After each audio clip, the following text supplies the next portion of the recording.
राजीव दीक्षित जी के मुख से सुने। अपने देश की परिस्थिति जो है आज की, उसको ध्यान में रखकर हम लोग पिछले कई वर्षों से आजादी बचाओ आंदोलन चलाते हैं। उस आंदोलन का परिचय आप सबको है।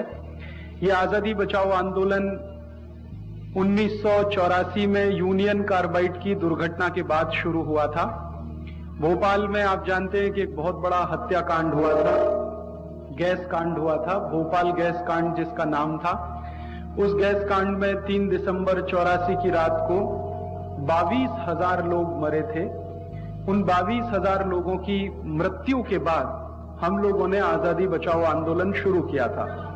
और जब ये आंदोलन शुरू किया था तो उस समय उसका एक लक्ष्य था, और लक्ष्य ये था कि जिस अमेरिकी कंपनी ने भोपाल शहर के 22,000 लोगों का खून किया, उसको भारत से भगाना। क्योंकि जिस अमेरिकी कंपनी ने ये दुर्घटना की थी, उस अमेरिकी कंपनी को भारत सरकार कोई सजा नहीं दे पाई थी। भारत सरकार ने तो उस अमेरिकी कंपनी के साथ एक समझौता कर लिया था, और उस समझौते के आधार पर यूनियन कार्बाइड कंपनी को माफ कर दिया था। तब हम लोगों ने उस अमेरिकी कंपनी को भगाने का एक अभियान शुरू किया, जिसमें हम सफल रहे और हमने उस यूनियन कार्बाइड कंपनी को भगा दिया था। बाद में यूनियन कार्बाइड जैसी ही एक और अमेरिकी कंपनी को हमने भगाया था। उस अमेरिकी कंपनी का नाम था कारगिल। एक तीसरी अमेरिकी कंपनी को भगाया था भारत से, उसका नाम था ड्यूपॉन्ट। एक ऐसी अमेरिकन कंपनी को भगाया था हमारे देश से जो दारू बनाने के लिए आई थी। उसका राजस्थान में अलवर जिले में बहुत बड़ा प्रोजेक्ट लगने वाला था, जिस प्रोजेक्ट में वो कंपनी हर दिन 4 करोड़ लीटर दारू बनाने वाली थी।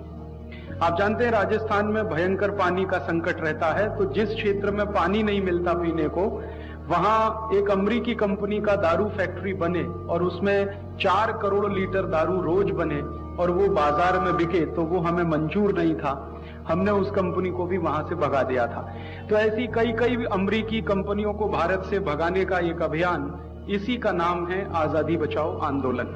इसी आंदोलन में मैं लगा हुआ हूं पिछले कई वर्षों से।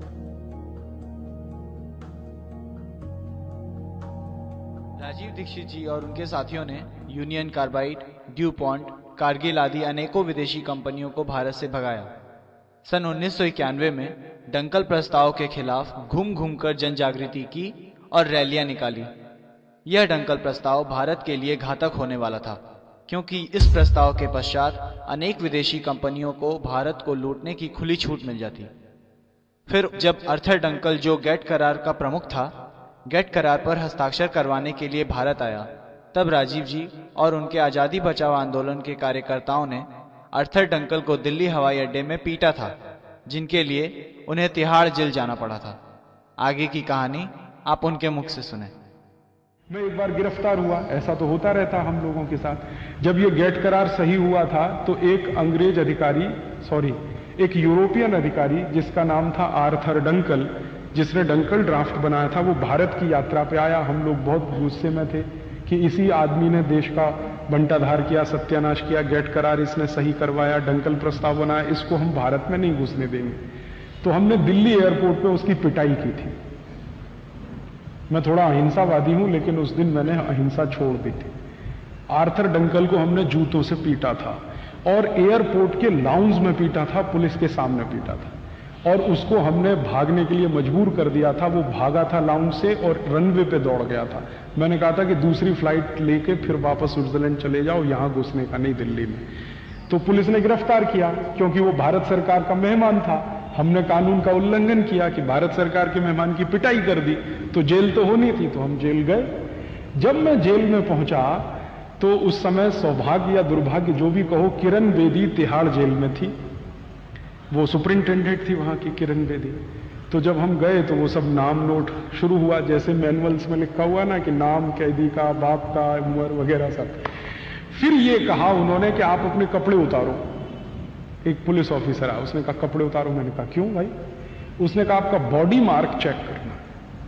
तो मैंने कहा बॉडी मार्क आप चेक करोगे, मैं बता देता हूं, कपड़े क्यों उतरवाते हो मेरे?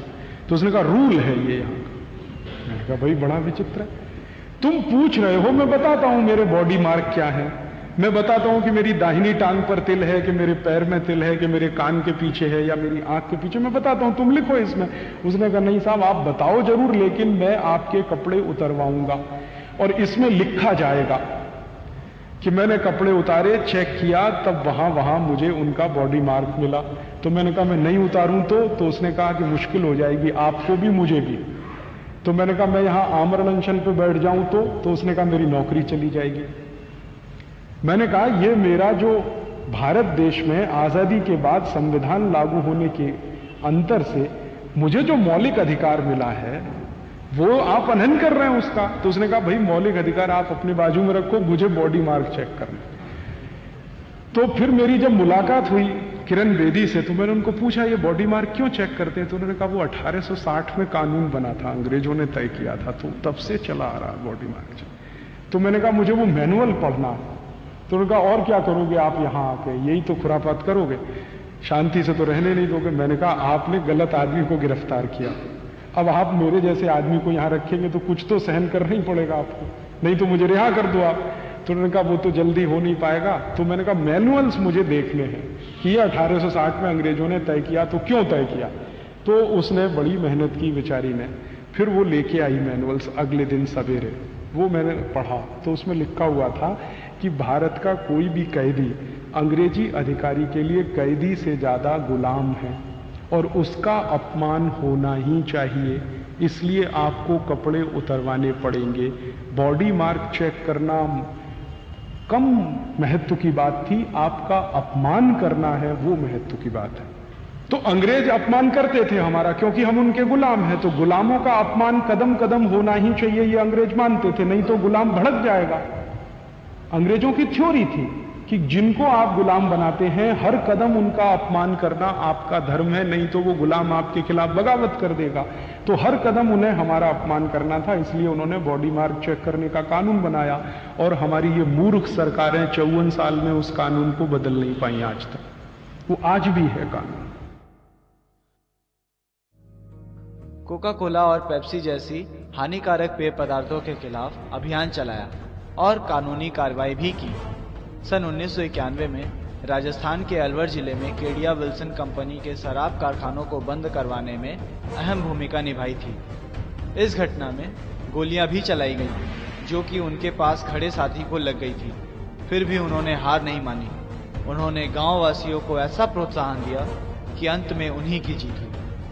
सन 1995 में राजीव जी ने उत्तराखंड में टिहरी बांध के खिलाफ ऐतिहासिक मोर्चा और संघर्ष किया, जहां भयंकर लाठीचार्ज में काफी चोटें आई।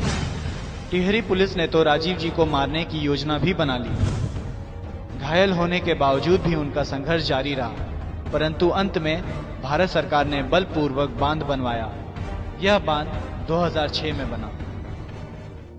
सन 1997 में राजीव जी के जीवन में एक नया मोड़ आया, जब उनका मिलना प्रख्यात इतिहासकार धर्मपाल जी से सेवाग्राम वर्धा में हुआ।